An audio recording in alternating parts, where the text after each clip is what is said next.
My wife's phone buzzed. On the screen it said, "I miss you, baby." I froze. My heart dropped into my stomach. I stood in the bedroom doorway, staring at her phone while she slept beside me, calm, steady, as if nothing in the world was wrong. The screen blinked once and went dark, but those words burned in my head. My name is Mark. I'm 42, an insurance adjuster in Tampa, Florida. My wife Teresa and I had been married for nearly 15 years. We had 2 kids, a white fence house, a mortgage almost paid off. Every morning I got up first to brew coffee, packed my son's lunch, checked my emails. Life felt simple and solid, like a foundation no storm could shake. I trusted her completely. Never checked her phone. Never asked too many questions. Her voice could soften the edges of my worst days. Her smile carried me through stress. I believed she was my person, for life. And then there was Daniel. My best friend since high school. We fished together, played baseball on weekends, grilled in his backyard. My kids knew him as Uncle Dan. He sat at my table every Thanksgiving. He was the brother life gave me. And now one short message had put a crack straight through that foundation. The next morning she looked normal. She said, "Rough night?" I replied, "Yeah, couldn't sleep much."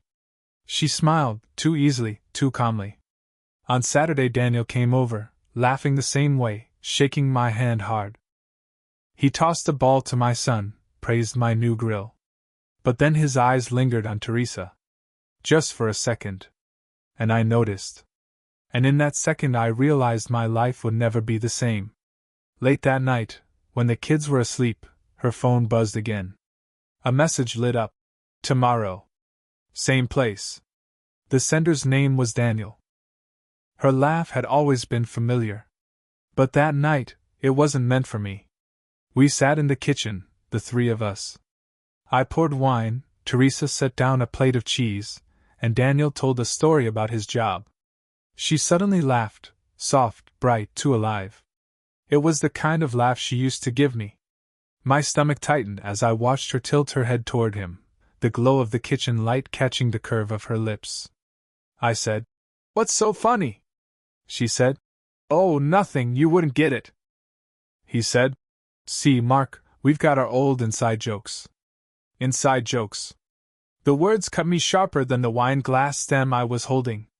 Later, after he left, I noticed 2 wine glasses in the sink, both with traces of her lipstick. She almost never drank wine. But tonight she did. With him. The next day I came home earlier than usual. The house smelled of her perfume, vanilla with lavender, but underneath it lingered something else. A sharp, expensive cologne. Masculine, heady. Not mine. Not anyone I knew. I said, "New perfume?" She said quickly, "A colleague gave me a sample." Her eyes flicked sideways, betraying the lie. That evening, I walked into the bedroom and froze. She was whispering into the phone, the lamp on her nightstand casting a soft glow across her face. She said, "No, he doesn't suspect anything." "Yes, tomorrow. But don't call here." My fingers trembled against the doorframe. My heartbeat pounded so loud I was sure she'd hear it. I wanted to storm in, rip the phone from her hand, demand the truth. But I didn't. I stood there in the dim light, swallowing the acid in my throat. 2 nights later she came home late. Her hair carried the heavy, acrid scent of cigars, not cigarettes, cigars. The smell clung to her coat, her hair, her skin. I pulled her close, breathing her in. Her pulse raced under my hand, not with exhaustion, but with the panic of being caught. She pulled away. I said, "You smell like smoke. Where were you?" She said, "We stopped at a cafe after work. Everyone was smoking there." I nodded. But inside, everything collapsed. At dinner, my son asked casually, "Mom, why did Uncle Daniel call when you were in the shower?" The fork slipped from my hand and hit the plate with a sharp clang. She said, "He just wanted to check about breakfast on Saturday." I said, "Strange he calls you instead of me." She smiled, but her eyes were tight. That night I checked her phone. Nothing. No messages. No calls.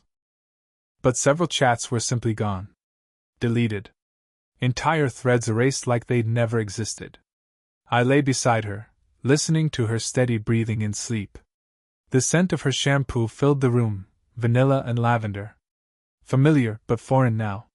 My chest rose and fell in rhythm, but my heart hammered like a steel drum. The next morning, I walked to the car. The yard was still wrapped in morning fog.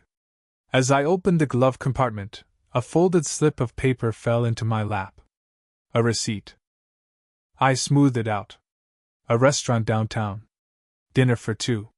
The date, last Tuesday. The same Tuesday she had said, "I'm working late." I stared at the receipt, the ink blurring as my vision swam. Dinner for two. My hands shook. And I knew this was only the beginning.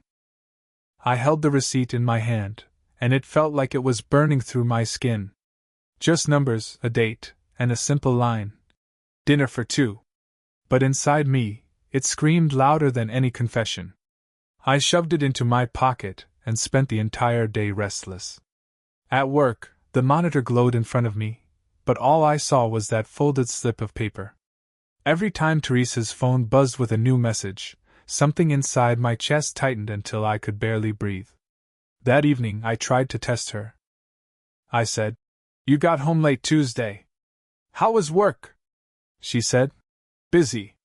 Meetings ran long." I stared straight into her eyes. They shone too confidently, like she'd rehearsed the line. When she reached for the teapot, I noticed it, a bracelet on her wrist. A thin gold chain, brand new. I had never seen it before. I asked, "Where'd that come from?" She said, "A colleague gave it to me." "A woman. Don't overthink."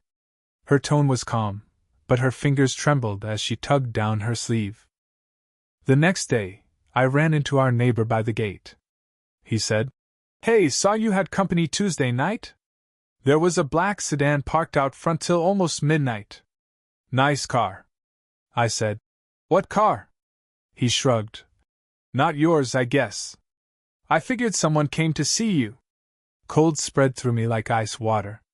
Friday evening, Teresa came home and kicked off her heels.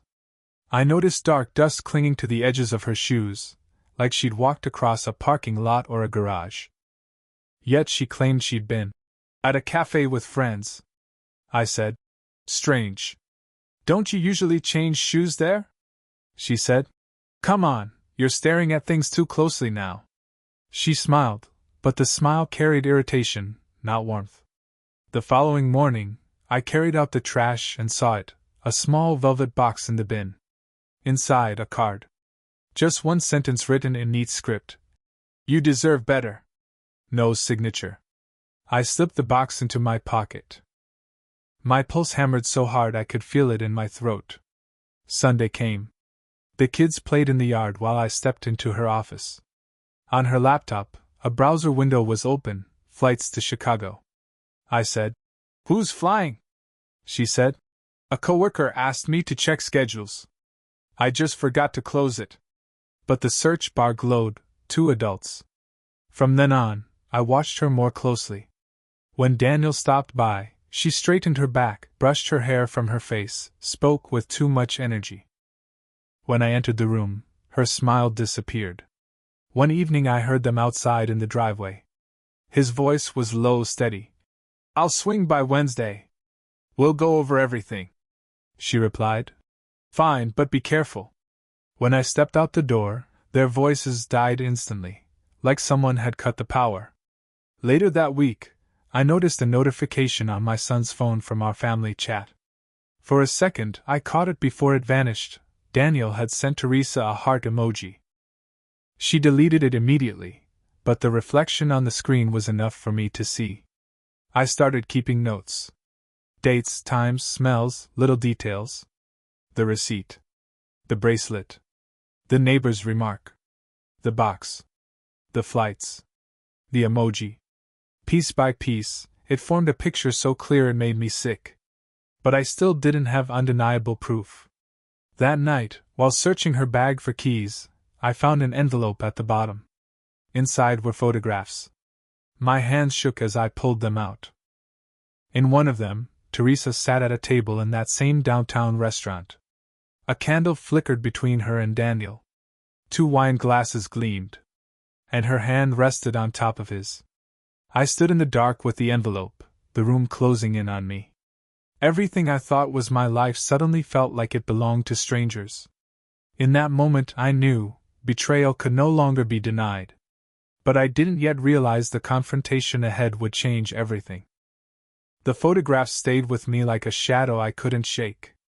Even when I hid the envelope in the bottom drawer of my desk, I saw her hand on his, the candlelight between them, the intimacy that wasn't mine. By Monday, I couldn't play dumb anymore. I decided to start small, not a blow-up, not rage, but pressure. The kind that makes cracks spread. That evening I said, "Teresa, did you ever meet Daniel downtown last week?" She said without hesitation. "No." "Why?" I replied, "Because I thought I saw someone who looked like you near the restaurant." She paused only a fraction of a second. Then she said, "You must have been mistaken." Her tone was calm, but her hand gripped the fork too tightly. Metal squeaked against the plate. 2 days later, I chose a different route. I went to Daniel's shop, the auto parts place he managed. The air inside reeked of oil and rubber. He stood behind the counter, grinning like always. He said, "Mark. Haven't seen you all week." I replied, "Yeah. Been busy." I watched him carefully. His shirt was neatly pressed, a new watch gleamed on his wrist. I had never seen him wear jewelry before. I said, "Nice watch. Where'd you get it?" He smirked, lifted his arm. He said, "Gift. Guess I've got good taste in friends." There was a flicker in his eyes, a spark of challenge. That night, Teresa came home later than usual. I waited by the kitchen window, lights dimmed, listening for the sound of her car. When she walked in, her cheeks were flushed, her perfume too strong, as if she'd reapplied it minutes before. I said, "Where were you?" She said, "Work ran late again. You know how it is." I stepped closer, close enough to smell the faint trace of Daniel's cologne beneath her perfume. My throat tightened. I replied, "Strange. Because I called your office. They said you left at 6. Her eyes widened for a heartbeat, then narrowed. She said, "Are you spying on me now?" I answered quietly, "Just asking questions." The tension grew until it filled every corner of the house. At night, the silence between us felt heavier than stone. The kids noticed. My daughter asked, "Dad, why are you and Mom so quiet at dinner?" I forced a smile, but inside I was breaking. By Thursday, I couldn't hold back. I drove to Daniel's place after work. His truck was parked outside. The porch light flickered. I knocked hard. He opened the door, wearing a casual grin, but it faltered when he saw me. He said, "Mark. Didn't expect you." I stepped inside without asking. The living room smelled faintly of her perfume. My eyes caught a wine glass on the table, with the same lipstick shade Teresa wore. I turned to him. My voice was steady, but my pulse thundered. I said, "How long?" He blinked. "What?" I said, "How long have you been sleeping with my wife?" He chuckled, a hollow sound. He said, "You're imagining things." I replied, "Don't lie. I've got proof. Pictures. Receipts. Neighbors saw your car." His smirk faded. For a moment he looked like he might lash out. Then he leaned back, arms crossed. He said, "So what if it's true? What are you gonna do about it?" The room spun. Every memory, fishing trips, barbecues, his arm around my shoulder, shattered. I stepped closer, close enough to see the sweat forming at his temple. I said, "You think I'm a fool? You think this ends well for you?" He didn't answer. He just stared, jaw tight, breathing heavy. When I came home, Teresa was waiting in the kitchen. The lights were too bright, the clock ticking louder than usual. she said. Daniel called me. Said you showed up? I replied. Good. Saves me the trouble. Her lips trembled, then tightened into a line. I pulled the envelope from my jacket and laid the photos on the table. I said, Explain this. She froze, staring at the pictures like they belonged to someone else. Finally, she whispered, It's not what it looks like. I laughed, a bitter, hollow sound. I said, Then tell me. What does it look like? Her silence was an answer louder than words. She reached for the photos, but I slammed my hand down first. Her eyes filled with fear, not guilt. And in that moment I realized, they weren't just hiding an affair. They were planning something bigger. The silence in the kitchen after I laid down the photographs was the loudest thing I'd ever heard. Teresa stared at them, her lips pale, her hands frozen in midair. I didn't shout. I didn't break dishes. Instead, I said quietly, I know. And from now on, I act accordingly. She whispered, Mark, please, you don't understand. I replied, No. I understand too well. That night, while she pretended to sleep beside me, I sat in the dark with a notebook. Every detail I'd written, the receipt, the bracelet, the neighbor, the box, the tickets, the photos, now became evidence. A case. My case. The next morning, I visited a lawyer downtown. His office smelled of leather and old books. The blinds cut sharp lines of sunlight across the desk. He said, So you want a divorce? I replied, Not yet. I want leverage. Custody. Assets. I want her lies documented. He nodded slowly, sliding me a legal pad. He said, Start keeping records. Dates, times, anything that proves deception. Don't confront unless you have to. Quiet is power. Those words stayed with me. Quiet is power. At home, I began changing my habits. I opened a new bank account, discreetly transferring small amounts every week. I checked the mortgage papers, the car titles. My name was on all of them. Hers wasn't. That mattered. In the evenings, when she smiled at her phone, I smiled back, pretending. Inside, I was memorizing every expression, every gesture. I said once, Long day? She said, Yes, exhausting. Her voice was light, but her thumb brushed across the phone screen too quickly, as if deleting something. I stored the moment away like a weapon. Daniel called me one afternoon, pretending nothing had changed. He said, We still on for Sunday barbecue? I replied, Of course. Same as always. But that Sunday, I placed my phone strategically on the patio table, recording. Their laughter, their innocent exchanges, everything captured. Later, I replayed the audio alone. The way she said his name, softer than she ever said mine. It was all there. I also reached out to an old friend who worked in IT. He said, What do you need, Mark? I replied, Backups. Deleted texts. Call logs. Everything. A week later, he handed me a flash drive. He said, You didn't get this from me. On it were messages, dozens of them. I miss you. He'll never know. Wednesday, same place. My hands trembled, but my face stayed calm. At dinner, my daughter asked, Dad, can you help me with my homework? I forced a smile, sat beside her, explained fractions. My wife sat across from us, her phone buzzing under the table. She silenced it, eyes darting toward her lap. I felt rage boiling, but I remembered the lawyer's words. Quiet is power. By the second week, I had a binder full of evidence. Photos. Receipts. Call logs. Transcripts. Every page was a nail in the coffin of the life I thought I had. And yet I didn't move. Not yet. Because I wanted them to feel safe.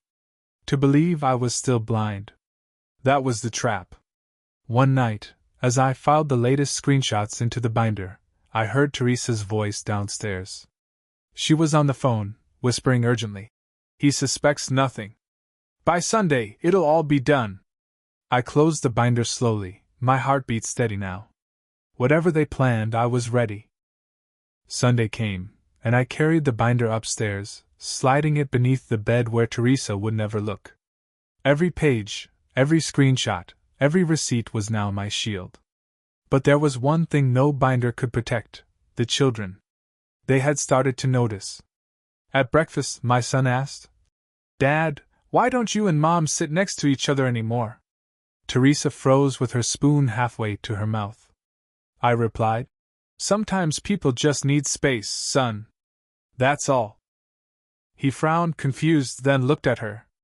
She forced a smile, but her eyes never met mine. That week, the cracks widened. I came home late on Tuesday to find my daughter sitting on the stairs, hugging her knees. She said, "Mom left again. Said she was with Aunt Claire." But I called Aunt Claire. She didn't know anything. Her voice shook. My stomach twisted, but I kept my tone calm. I said, "Thank you for telling me. Don't worry. I'll handle it." She whispered, "Dad, is it Uncle Daniel?" The question sliced through me. I wanted to deny it, shield her. Instead, I just put my hand on her shoulder. Silence was enough. Wednesday night, Teresa came home after 10. The kitchen clock ticked loud in the silence. The kids were already in bed, but my daughter had left her textbook on the table. Teresa glanced at it and muttered, "She's too young to stay up late." I said, "She's too young to lie for you, too." Her face went pale. She dropped her purse on the chair and said, "Mark, don't involve them." I replied, "You already did." Thursday morning, Daniel pulled into the driveway while I was loading groceries. He got out, smiling like always, carrying a paper bag with coffee. He said, "Thought I'd drop some breakfast by." "For the kids?" I replied. "They don't need anything from you." He tried to step past me toward the porch, but I moved closer. I could smell the stale smoke on his jacket, the same scent Teresa had brought home before. I said quietly, "Don't show up here again." He smirked, whispering as he brushed past, "You can't stop what's coming." I stood frozen, gripping the grocery bag so tight the plastic cut into my fingers. That night, the kids overheard us arguing. Teresa said, "Mark, this can't go on. We need to talk." I replied, "Now you want to talk?" Her voice cracked. I made mistakes. From the hallway came a small voice. "Mom?" Our daughter stood there, trembling. She had tears in her eyes. She said, "Why are you yelling? Why is Uncle Daniel always here?" Teresa gasped, covering her mouth. I crouched down, pulling my daughter close. I said, "You don't need to worry. I'm here. Always." But as I held her, I looked up and saw Teresa's face, drained, terrified. Friday, I found my son in the garage. He was holding the binder I had hidden under a tarp. He said, "Dad, is this real? These pictures?" My chest tightened. I replied, "Yes. But it's not your burden. Put it back." He shook his head. "Why didn't you stop them?" I whispered. "Because sometimes you don't stop people. You let them bury themselves." He didn't speak after that. But the distance in his eyes was louder than any words. By the weekend, the house was a war zone of silence. Meals were short, conversations clipped. The children spoke less, but watched everything. I saw it in their eyes, the trust in their mother was crumbling. Saturday night, I overheard my daughter crying in her room. Through the thin walls, I heard her whisper, "How could she do this to Dad?" I leaned against the hallway wall, closing my eyes, fists tight. The pain was sharp, but beneath it, cold resolve hardened. Late that night, as the kids slept, I heard the creak of the back door. I looked out the window and saw Teresa slipping into Daniel's car. The taillights faded into the darkness. And I knew the time for silence was over. Sunday arrived. Graduation day for my daughter. Family, neighbors, even Daniel's parents were invited. The house buzzed with chatter, kids running through the yard, the smell of barbecue in the air. On the surface, it looked like celebration. But inside me, The storm was silent, waiting. I had waited long enough. Teresa moved through the guests with a forced brightness. Her laugh was brittle, her eyes flicking nervously toward me. Daniel stood near the grill, laughing too loud, pretending he still belonged here. I sat at the table, binder at my side. Every photo, every receipt, every message lay inside. Evidence that had eaten me alive for weeks. Tonight, it wasn't mine to carry anymore. When the speeches began, my daughter stood with trembling hands, thanking her teachers and family. She said, "And I thank my parents for showing me what strength looks like." Her voice cracked. Teresa wiped her eyes. I just placed my hand on the table, steady. Then came my turn. I rose slowly, binder in hand. The chatter died. Dozens of eyes fixed on me. I said, "Strength comes in many forms. Sometimes it's not shouting. It's not breaking. It's waiting. Collecting truth. And then showing it." I opened the binder. Pages spread across the table. Photographs of Teresa and Daniel in the restaurant, the receipts, the transcripts of messages. Gasps rippled through the yard. Daniel said, "Mark, don't do this here."